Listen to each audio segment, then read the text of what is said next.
What's going on, everybody? Silver Stasher back with another collection video. But today, rather than talking about silver in my silver collection, I'm going to go over my gold collection.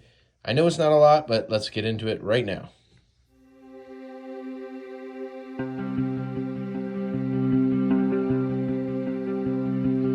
Alrighty, everybody. So I just got back from shopping. I went to a couple stores looking for some more gold. Didn't end up finding anything other than a bunch of 10th ounce silver eagles, or gold eagles, I'm sorry. And I didn't buy any, even though they were only $300, which was a really good deal because it was at a pawn shop, and I asked the guy to test them for me before I left, and unfortunately they did not test out. It was really weird. He told me that they were legit, and I did believe him, but for some reason they were not testing out on the test kit, so I decided not to buy them, even though they were selling them for such a cheap price, which was $300.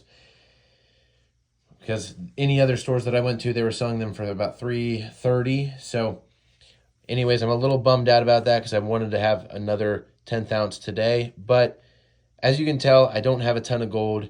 I just have, a few things, but it's still it's more in terms of the dollar value than my entire silver collection alone, which is kind of extraordinary because this is such a small amount of things. But anyways, let's start from the very first piece of gold that I ever bought, and we'll get into every single piece that you see on the table. The very first piece that I bought, which was, I think, about $2,800 or so, $2,850. I bought this at Costco, actually.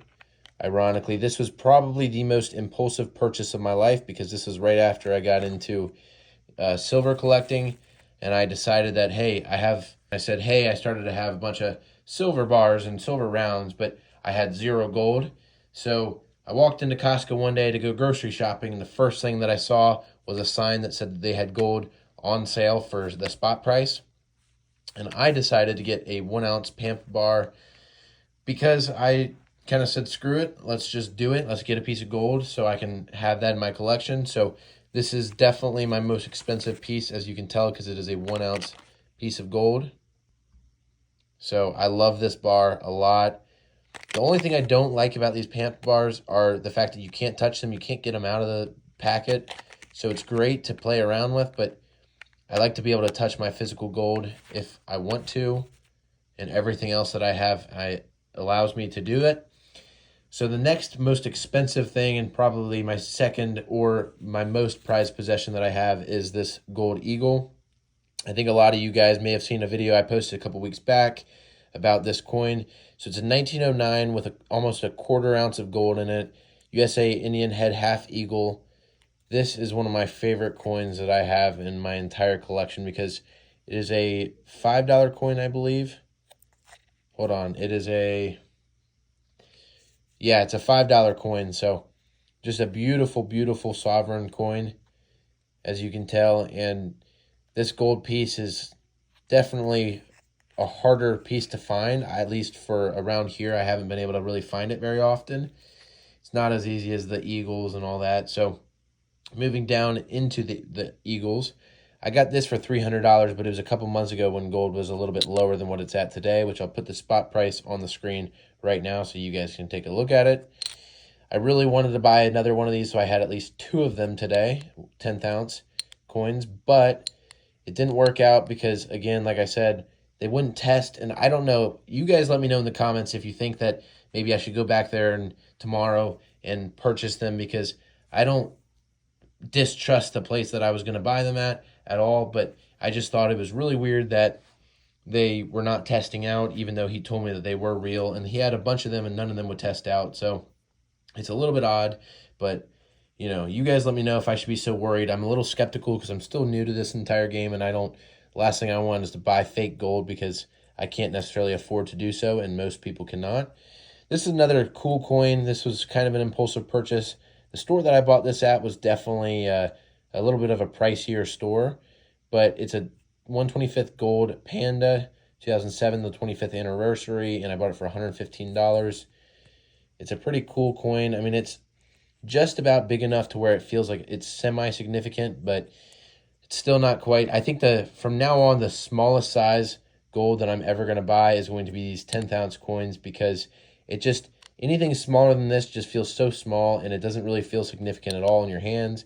And it's easy to lose the smaller items. I obviously take these and put them away somewhere secure, but it still is kind of easy to lose. I've dropped some of the grams on the carpet, and it's been kind of a pain to find them. But moving into some of my smaller denominational coins, I have 2 Maple Leafs 1 grams.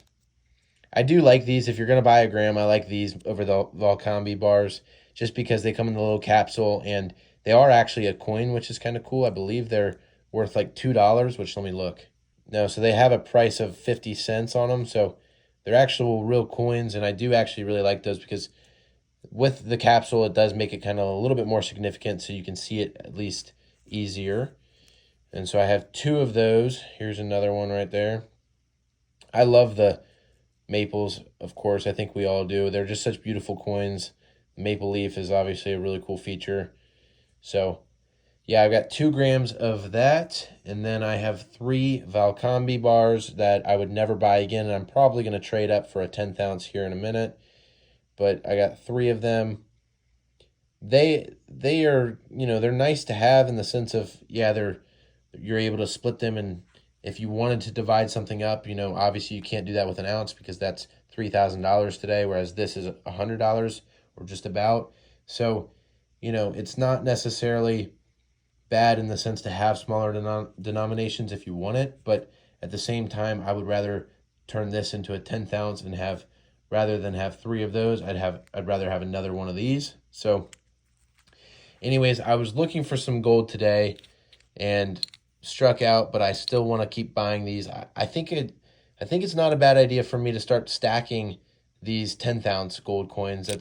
It's kind of it's at a price range that's reasonable enough to where I think I can get my hands on quite a few of them, but it's also not too expensive to where, or it's also not too small to where I don't feel like I'm doing anything significant, and I could put these in a tube and maybe get a decent stack going. But anyways, this is my gold stack. I know it's not a lot, and I definitely have more silver, but in terms of dollar value, I do have more gold.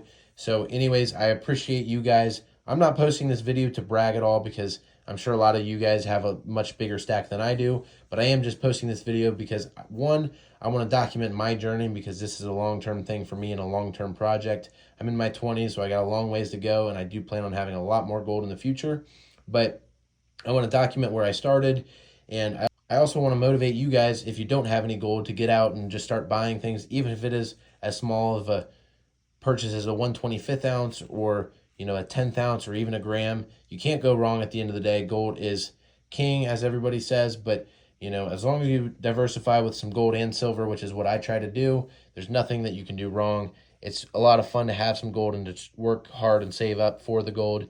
So anyways, guys, alrighty, guys, just let me know any of the comments that you guys have in the comments below.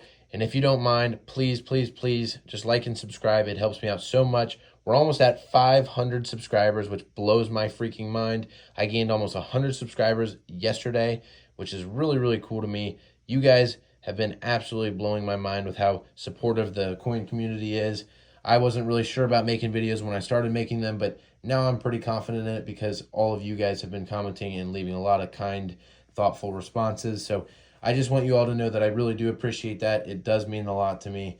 And anyways, Silver Stasher, I'll be back for another video this upcoming week, and Silver Stasher out.